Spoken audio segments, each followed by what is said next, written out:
सूर्य का कुंडल। सवेरे के बाद का समय था।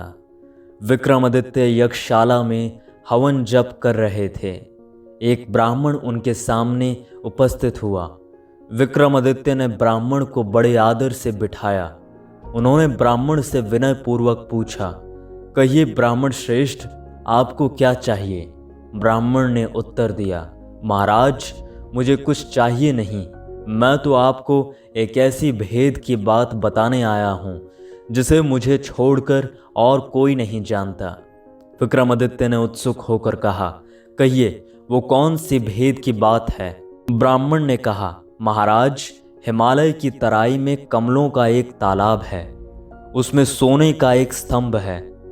वो सूर्योदय होने पर पानी से ऊपर उठता है। ज्यों ज्यों सूर्य ऊपर उठता है त्यों त्यों वो स्तंभ भी ऊपर उठता है। इतना ऊपर उठता है कि सूर्य के पास पहुंच जाता है। फिर ज्यों ज्यों सूर्य ढलने लगता है स्तंभ भी घटने लगता है।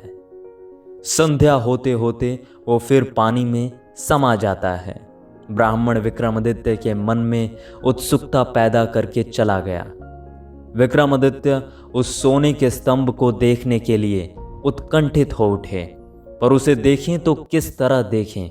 ब्राह्मण के कहने के अनुसार वो सरोवर जिसमें स्तंभ था हिमालय की तराई में था। हिमालय की तराई उज्जैन से बहुत दूर थी, पर विक्रमादित्य के मन में स्तंभ को देखने की उत्कंठा पूरी तरह से पैदा हो चुकी थी। विक्रमादित्य ने ताल वैताल को याद किया। ताल वैताल दो देव थे, दोनों बड़े बलवान थे। दोनों न होने वाले कामों को भी करने की शक्ति रखते थे।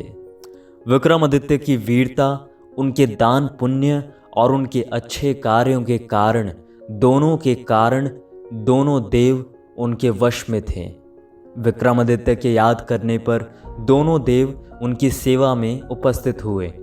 देवों ने कहा, महाराज, आपने हमें क्यों याद किया? कहिए, हम आपके लिए कौन सा काम करें? विक्रमादित्य ने कहा, हिमालय की तराई में कमलों का एक सुंदर सरोवर है। तुम हमें उस सरोवर के पास पहुंचा दो। ताल वैताल ने विक्रमादित्य की आज्ञा का पालन किया। अपने कंधे पर बिठाकर उन्हें हिमालय की तराई में कमलों के सरोवर के पास पहुंचा दिया। दोपहर का समय था। सरोवर में रंग रंग के कमल खिले हुए थे। रह रहकर भौरें गुंजार कर रहे थे। रह रहकर सुगंध उठ रही थी। सोने का स्तंभ ऊपर उठकर सूर्य के पास पहुंच चुका था। विक्रमादित्य उस अनोखे दृश्य को देखकर आश्चर्य में डूब गए। वो टकटकी लगाकर सोने के स्तंभ की ओर देखने लगे। विक्रमादित्य ताल वैताल के साथ सरोवर के पास ही छिप गए। उन्होंने बड़े आश्चर्य के साथ उस दृश्य को भी देखा जब सूर्य के ढलने के साथ ही स्तंभ घटने लगा और घटते घटते संध्या समय सरोवर के पानी में समा गया। दूसरे दिन सवेरा हुआ। सूर्योदय होने पर सोने का स्तंभ फिर जल से ऊपर उठा। विक्रमादित्य ने ताल वैताल से कहा, तुम हमें उस स्तंभ के ऊपर बिठाकर लौट जाओ। जब जरूरत होगी तब फिर हम तुम्हें याद करेंगे। ताल वैताल ने विक्रमादित्य की आज्ञा का पालन किया। वे उन्हें सोने के स्तंभ के ऊपर बिठाकर लौट गए। सूर्य भगवान धीरे धीरे ऊपर उठने लगे। उनके ऊपर उठने साथ ही साथ सोने का स्तंभ भी ऊपर उठने लगा। ज्यों ज्यों सोने का स्तंभ ऊपर उठने लगा त्यों त्यों गर्मी भी पड़ने लगी। सोने का स्तंभ जब सूर्य भगवान के पास पहुंचा तो भयानक गर्मी से विक्रमादित्य का शरीर जल गया। वो निष्प्राण हो गए। मध्य दोपहर में सोने का स्तंभ सूर्य भगवान के रथ से जा टकराया। सूर्य भगवान ने अपना रथ रोक दिया। वो रोज दोपहर में इसी तरह अपना रथ रोककर सोने के उस स्तंभ पर बैठकर खाना खाया करते थे। उस दिन जब सूर्य भगवान अपना रथ रोककर खाना खाने के लिए सोने के स्तंभ पर उतरे तो वहां एक मनुष्य के शव को देखकर आश्चर्य में डूब गए। सूर्य भगवान मन ही मन सोचने लगे, वो मनुष्य इस स्तंभ पर कैसे आया? यह अवश्य कोई महान तेजस्वी और प्रतापी मनुष्य है, क्योंकि किसी भी साधारण मनुष्य की इस स्तंभ तक पहुंच नहीं हो सकती। सूर्य भगवान के मन में दया पैदा हो उठी। उन्होंने अपने कमंडल में से अमृत लेकर विक्रमादित्य पर छिड़क दिया। विक्रमादित्य जीवित हो उठे। उनका शरीर फिर पहले की तरह सुंदर हो गया।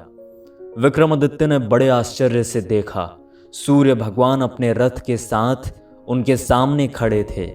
विक्रमादित्य ने बड़े आदर से सूर्य भगवान को प्रणाम किया। दोनों हाथ जोड़कर कहा, प्रभु, मैं बड़ा भाग्यशाली हूँ जो अपनी मनुष्य की आंखों से आपका दर्शन कर रहा हूँ। विक्रमादित्य की श्रद्धा और प्रेम को देखकर सूर्य भगवान प्रसन्न हो गए। उन्होंने प्रश्न किया, तुम कौन हो? इस स्तंभ के ऊपर तुम किस तरह आए? विक्रमादित्य ने उत्तर दिया, प्रभु, मैं उज्जैन का राजा विक्रमादित्य हूँ। मैं ताल वैताल नामक देवों की सहायता से इस स्तंभ के ऊपर आया हूँ। सूर्य भगवान मुस्कुरा उठे। सूर्य भगवान ने मुस्कुराते हुए कहा, तो तुम ही पृथ्वी के दानी राजा विक्रमादित्य हो। तुम सचमुच मनुष्य में देवताओं के समान हो। यदि तुम अपने अच्छे कर्मों से देवता न बन गए होते तो सोने के इस स्तंभ तक कभी नहीं पहुंच पाते। कोई भी साधारण आदमी इस स्तंभ तक नहीं पहुंच सकता। सूर्य भगवान ने और आगे कहा, मैं तुम पर बहुत प्रसन्न हूँ। मैं तुम्हें सोने का एक कुंडल और आदित्य की उपाधि दे रहा हूँ। जब तुम कुंडल और आदित्य की उपाधि धारण करके राज सिंहासन पर बैठोगे तो मेरे समान की प्रकाशवान बनोगे। सूर्य भगवान विक्रमादित्य को सोने का कुंडल और आदित्य की उपाधि देकर चले गए। विक्रमादित्य सोने के स्तंभ के साथ साथ फिर नीचे सरोवर में पहुंचे। उन्होंने फिर ताल वैताल को याद किया। ताल वैताल शीघ्र ही उपस्थित हुए।